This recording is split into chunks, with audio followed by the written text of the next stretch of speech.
Good morning, students. Hope you understand the concept of learning. Learning or you can say learning is understood as a modification of behavior through practice, training, and experience. Okay, now how learning occurs. There are basically four theories which describe how learning occurs. First is your classical conditioning theory. Basically, classical conditioning theory concept was associated with the Evan Pavlov, and who is a Nobel Prize winner also. And classical conditioning theory is based on the premise that physical event termed stimulus that initially does not elicit a particular response, okay, and gradually occur such a capacity as a result of repeated pairing with a stimuli that can elicit a reaction. ठीक. Now, what is the meaning of this? देखिए, classical conditioning क्या कह रही है कि आपके पास stimuli है, initially stimulus में या उस चीज़ को देखकर या स्टिमुली को देखकर आपके अंदर कोई भी बिहेवियर नहीं चेंज हुआ, ठीक है, you have not elect any type of responses, but gradually after conditioning धीरे धीरे उसमें स्टिमुली में इतनी कैपेसिटी आ गई कि वो आपके बिहेवियर या आपके रिएक्शन को जो है जनरेट कर पा रहा है, तो हम उसे कहते हैं classical conditioning theory. Like see the example before conditioning. आपने देखा होगा जो डॉग होते हैं, डॉग की ट्रेनिंग कैसे होती है, उसको हम कैसे लर्न करना सिखाते हैं कि आपको खाना कब खाना है, कैसे खाना है, ठीक है. क्लासिकल कंडीशनिंग थ्योरी उसी से रिलेटेड है. समझ देखिए, before conditioning, before conditioning means पहले हमने जब उसको लर्निंग नहीं दी थी, उससे पहले क्या था, बेल बज रही थी मगर डॉगी की ओर से कोई रिस्पॉन्स था नहीं था, ठीक है. It is unconditioned stimulus, it is unconditioned stimulus. Stimulus क्या है, फूड. उसे खाना खिलाना था हमें, बेल बजने में डॉगी को पता होना चाहिए कि बेल बज गई तो इट मीन्स मेरे खाने का टाइम हो गया, मुझे खाना खाना है, ठीक है. तो अनकंडीशन रिस्पॉन्स है, अभी इसमें कुछ भी कंडीशन अटैच नहीं हुई और अनकंडीशन रिस्पॉन्स हो गया आपका स्टिमुली भी. मीन अभी उसको भूख नहीं लगी, ही नॉट स्टार्ट बपरी से लार टपकाना ये सब शुरू नहीं किया, he is not celebrate. Now during conditioning, अब आप देख रहे हैं ड्यूरिंग कंडीशनिंग जब हमने उसको ट्रेनिंग देना शुरू किया, ड्यूरिंग कंडीशनिंग स्टार्टिंग में क्या हुआ, कंडीशन स्टिमुलस दी, दैट इज बेल, ठीक है. अब हमने उसको समझाना शुरू करा कि कंडीशन एक बेल बजना स्टिमुली, ठीक है, और अनकंडीशन स्टिमुलस क्या है, फूड. अभी उसको ये नहीं समझ में आ रहा है कि बेल बजने में जो कंडीशन हमने लगाई है उसमें अभी उसके लिए अनकंडीशन ही है, उसको अभी समझ में नहीं आया है कि उसके लिए फूड आ रहा है, स्टिमुलस उसके लिए क्रिएट कर रहे हैं, और अनकंडीशन रिस्पॉन्स है अभी कि उसको अभी भूख नहीं लग रही बेल बजने में. After after so many repetition and all, जब उसने देखा कंडीशन स्टिमुलस मीन्स जब बेल बज रही है, आफ्टर दैट बेल बजने के बाद जब हमने ट्रेन कर दिया, आफ्टर कंडीशनिंग कंडीशन रिस्पॉन्स आने लगा. ऑटोमेटिकली उसने जब ये ऑब्जर्व किया कि जब बेल बज रही है तो खाना आ रहा है और खाने को देख के उसकी जो है सलाइवा आ रहा है, ठीक है, तो इट मीन्स उसे भूख लगने लग जा रही है. अब क्या हुआ, जब उसको इस तरह से ट्रेन किया गया कि बेल बजने में उसका सलाइवा अब निकलने लग गया, मीन्स वो समझ गया कंडीशन स्टिमुली बेल बजी, लर्न करा उसने, कंडीशन रिस्पॉन्स आ गया सैलिवेट, ठीक है. अब वो उसे भूख लगने लगी चाहे फूड आए चाहे ना आए, मगर बेल का एसोसिएशन किसके साथ आ गया, आपके लार टपकने से आ गया. तो ये क्या है आपका, आपको क्लियर हुआ, ये किस तरह की आपकी लर्निंग हो गई. Now it is a conditioned, you can से क्लासिकल कंडीशनिंग थ्योरी मीन्स आप उसको जो है लर्न करा रहे हैं चीज़ को. अब आप देखिए फॉर एग्जाम्पल एक चीज़ और देखिए, आपने पुलिसमैन को देखा होगा, ठीक है, आप लोगों ने पुलिस पर्सन को देखा होगा जो रेगुलेट कर रहा है ट्रैफिक को इन अ सिटी. जब भी उसके एसीपी की गाड़ी आएगी तो उसे सल्यूट करता है, ठीक है. अब ये उसकी आदत बन गई, उसे लर्न कर लिया कि जैसी गाड़ी आएगी आई हैव टू सल्यूट। अब उस गाड़ी में जैसी गाड़ी आई उस गाड़ी में एसीपी नहीं बैठे हैं, बट स्टिल उसका हाथ अपने आप उठ जाता है सल्यूट करने के लिए। ठीक, आप लोग स्कूल में देखिए बच्चों को टाइम नहीं मालूम है कि कब उनके लंच का टाइम है, मगर they are conditioned, they learned कि जब बेल बजेगी तो लंच ब्रेक होगा, और लंच ब्रेक के नाम से उनको भूख लगनी शुरू हो जाती है। क्लियर? तो it represent only a very small part of the total human learning. जो आपकी क्लासिकल कंडीशनिंग है वो बहुत ही स्मॉल पार्ट आपके ह्यूमन लर्निंग का बता रही है। ठीक है, एंड लर्निंग एज अ, आप कह सकते हो क्लासिकल लर्निंग क्या कह रही है, learning as a passive element, उसके लिए ये पैसिव एलिमेंट है। Human beings are more complex than dog. अगर आप ह्यूमन बींग को देखेंगे, उसको कुछ लर्न कराना है तो दे आर मोर कॉम्प्लेक्स, वो सीधे सीधे इसे ऐसे लर्न नहीं कर सकते। It is a very small aspect and it is not easily understood. Cause and effect conditioning कि क्या कॉज है जिसकी वजह से ये रिस्पॉन्स आ रहा है। तो Skinner felt that more complex human behavior cannot be explained by a classical conditioning alone. He felt that most of the human behavior affect or you can say operate on an environment. ठीक है, अब आपका जो behaviour होता है एक particular environment में जो है बिहेव आप कर रहे हैं, तो उसमें ऑपरेट हो रहा है। तो he learn that operant conditioning is there, and operant conditioning में क्या है, an operant is defined as a behavior that produce effect. वो behavior को define कर रहा है जिससे effect आ रहा है। ठीक है, and this is learned by operant conditioning theory only, and you can say it is also a instrumental conditioning. It refers to the process that our behavior produce certain consequences. हमारा जो behaviour है, हम जिस environment में हैं, वो हमारा कुछ ना कुछ कॉन्सिक्वेंसेस को क्रिएट, मतलब हमारा बिहेवियर जो प्रोड्यूस हो रहा है उससे हमें कुछ ना कुछ कॉन्सिक्वेंसेस क्रिएट होते हैं, हमें दिखते हैं। And how we behave in a future will depend on what those consequences are. उन कॉन्सिक्वेंसेस को देख के हमारा बिहेवियर आगे कैसे होगा वो डिसाइड होता है। मीन्स यहाँ पर आपके consequences is the main lead जो आपके बिहेवियर को लर्न करने में हेल्प कर रहे हैं। Means if action have a pleasant effect, अगर आपने कोई एक्शन किया उसका प्लीजेंट इफेक्ट हुआ तो आप उसको फ्यूचर में रिपीट करेंगे।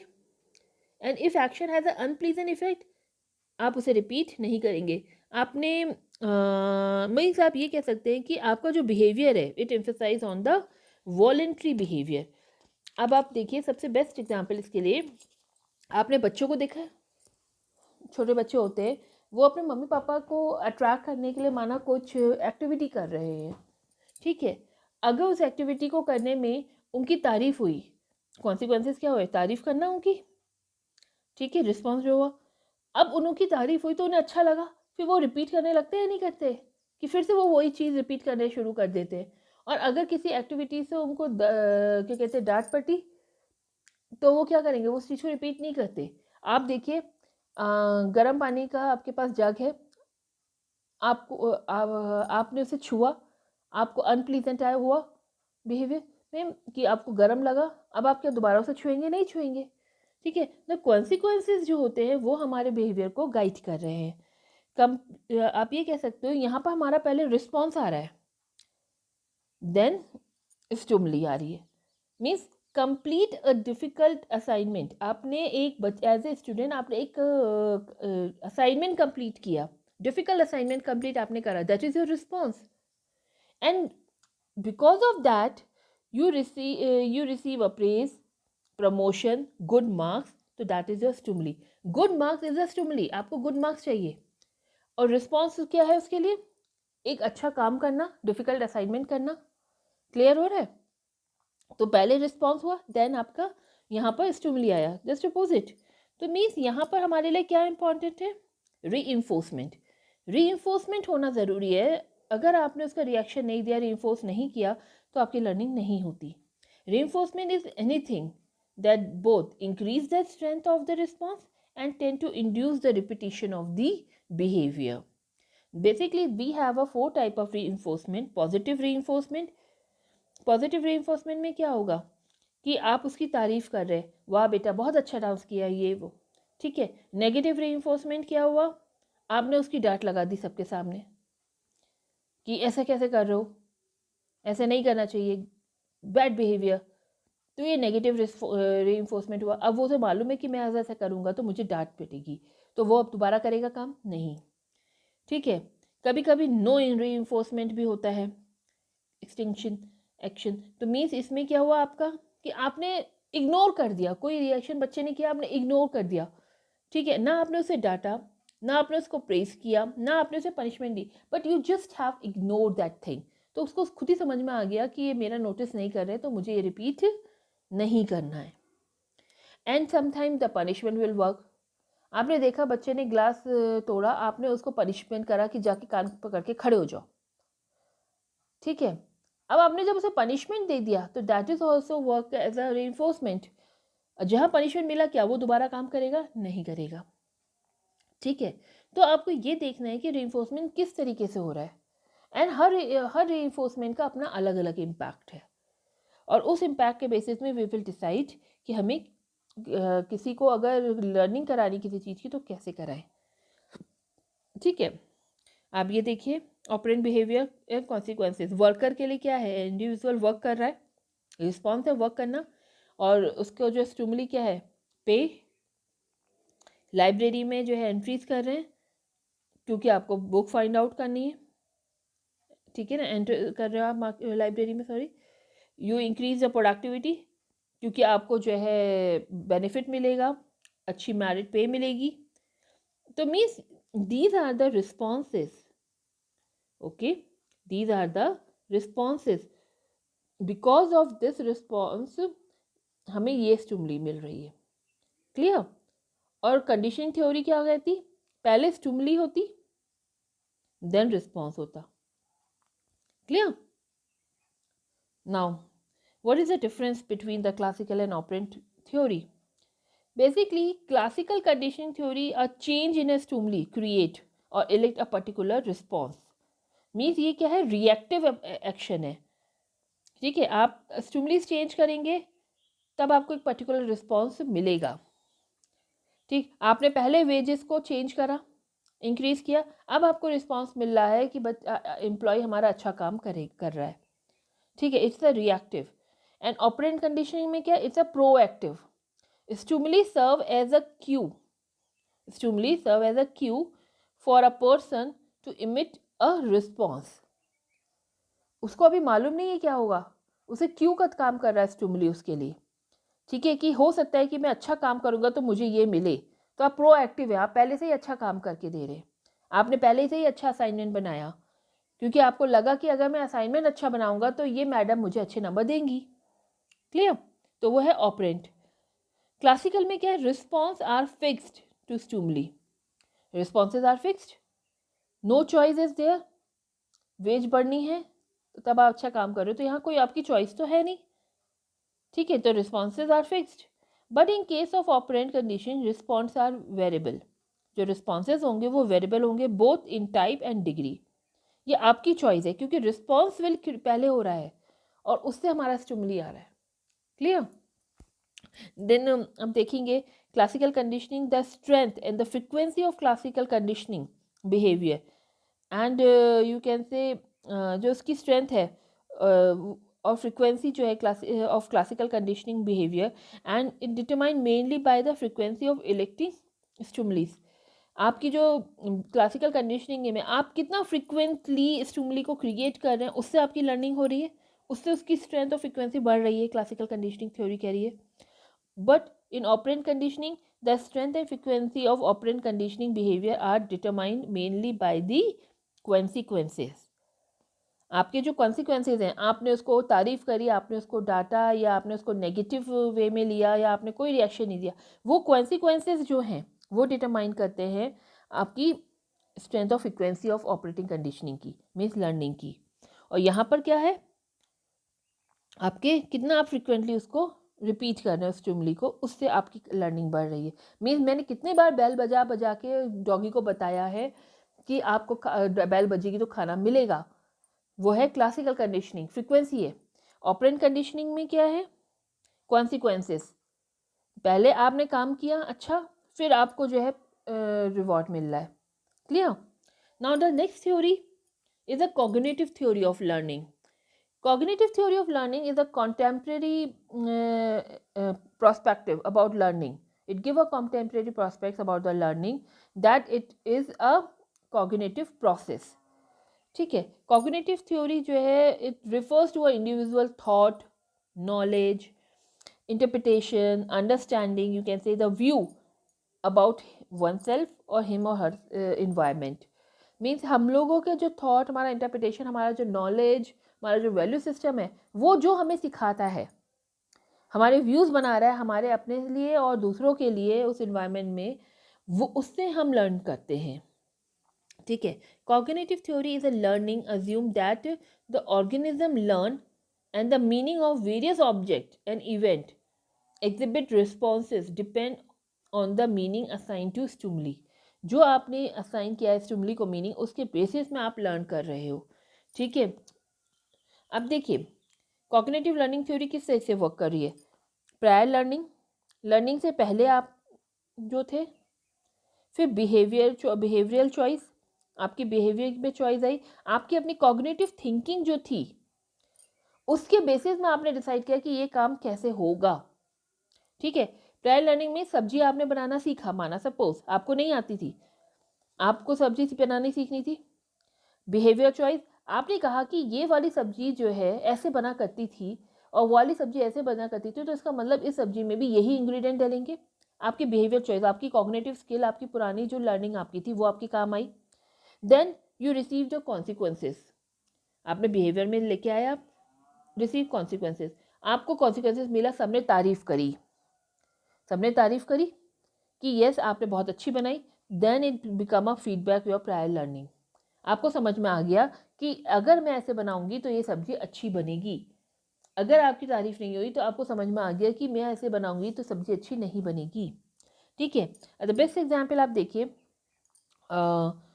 कॉग्निटिव थ्योरी में, एक मंकी को केज में हमने बंद करा एंड उस मंकी को हमने जो है केज में 2 छोटी छोटी लकड़ियां दे दी. ठीक है. और थोड़ी दूर में उसके लिए केले रख दिए. अब वो तो अपने जाल में बंद है, वो केले नहीं उठा सकता, उसका हाथ नहीं पहुंच रहा, मगर उसने देखा कि मेरे केज में 2 छोटी स्टिक्स पड़ी हैं. उसके दिमाग में क्या आया, उसने उन दोनों स्टिक को ज्वाइन करा और केले उठा के खा लिए. तो ये हमने तो नहीं बोला उसको, हमने तो लर्निंग नहीं दी ना उसको कि आप 2 स्टिक्स को जोड़ के लंबी बनाइए और उसके बाद जाके जो है वहाँ से केले उठाइए और खाइए. बट ये उसकी कॉग्निटिव स्किल थी जो उसे पहले कभी देखा होगा कुछ, उसके बेसिस में ही डिसाइडेड कि हाँ 2 लकड़ियों को जोड़ने से बड़ी लकड़ी बन जाएगी और मैं केले उठा के खा सकता हूँ. Clear. This is called cognitive learning.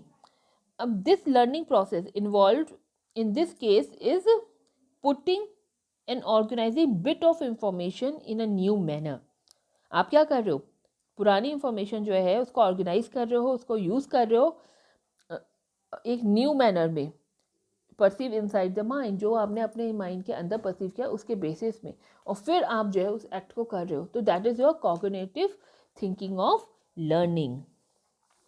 Then we have another learning that is a social learning theory. Social learning theory means observational learning. आपने देखा होगा बहुत सी चीज़ हम देख के सीखते हैं. आपसे पूछा कि बेटा तुम्हें ये कैसा आया, मैंने तो अपने मम्मा को ऐसा करते हुए देखा था, आप सुनते हो, that is a social learning. It emphasizes the ability of an individual to learn by observing other. ठीक है. सोशल लर्निंग थ्योरी जो है आपकी दोनों का मिक्सचर है, एक तरीके से आप कह सकते हो ऑपरेंट और कॉग्निटिव थ्योरी का. ठीक. Basically it is a important model में इंक्लूड, इट इज़ इम्पॉर्टेंट, मतलब आप ये कह सकते हो it give importance to the models, किसको देख के आप सीख रहे हो. जैसे आप यहाँ पर मैंने बताया मम्मा को देख के सीखा, तो मम्मा is your model. It may be include parents, teacher, your peer group, motion picture, कोई टीवी आर्टिस्ट, एनीवन. हम कहते हैं हु इज़ आवर आइडल, हम किसकी तरह बनना चाहते हैं, हम उसकी तरह लर्न करना शुरू करते हैं. ठीक है. The learning through both observation and direct experience is called social learning theory. आप दोनों तरीके से उसको सीख रहे हैं. ठीक है. अब यहाँ पर आप क्या करेंगे, द प्रोसेस क्या होगी आपकी ऑब्जर्वेशनल लर्निंग की. अटेंशन, सबसे पहले आप अटेंशन पे करते हैं. Pay attention to the model, remember what model did. आपका जो भी मॉडल है आप पहले उसको देखते हैं, अटेंशन पे करते हैं, याद करने की कोशिश करते हैं उसे कैसे किया। Then retention, how well the individual remember और retain in the memory the behaviour displayed. आपने कितना अच्छे से जो है, हाउ वेल आपने उस क्या कहते हैं बिहेवियर को याद रखा है अपनी मेमोरी में, और उसको डिस्प्ले कर जो आपके सामने वो बिहेवियर था। ठीक है। अब मोटर रिप्रोडक्शन प्रोसेस, अब आप उस बिहेवियर को जो आपने मॉडल में देखा था उसको अपने आप करने की कोशिश कर रहे हैं। मीन्स अब आप क्या कर रहे हैं, प्रैक्टिस कर रहे हैं। ठीक है। Convert the model action into his और हर एक्शन। प्रैक्टिस मॉडल बिहेवियर, आपने मॉडल के बिहेवियर को प्रैक्टिस करना शुरू कर दिया। आपको साड़ी पहनाना नहीं सिखाया, बट आपने अपनी मम्मा को पहनते हुए देखा, तो अब आप प्रैक्टिस करने लगे और आपको आ गई। ठीक है। अटेंशन आपने दिया, कैसे कर रहे हैं। रिटेंशन आपने अपने दिमाग में रखा। मोटर रिप्रोडक्शन आपने उसको ट्राई करना शुरू किया। देन री इन्फोर्समेंट प्रोसेस, री इन्फोर्समेंट में क्या हुआ, individual became motivated to display the model action if incentive reward provided to them. आपने पहन के दिखाया, आपको प्रेस मिला, तारीफ हुई, तो आपका रीइंफोर्समेंट प्रोसेस हुआ। सबको अच्छा लगा कि हाँ, आपने जो मॉडल, आपका जो मॉडल था, आपने उसके बिहेवियर को कॉपी करा, आप उसकी तरह बन पाए। ठीक है। तो अब आप उसको फिर आगे कंटिन्यू करना शुरू कर देते हैं। क्लियर। तो this is all about your learning theories. In next class, we will going to cover the principles of learning and etc.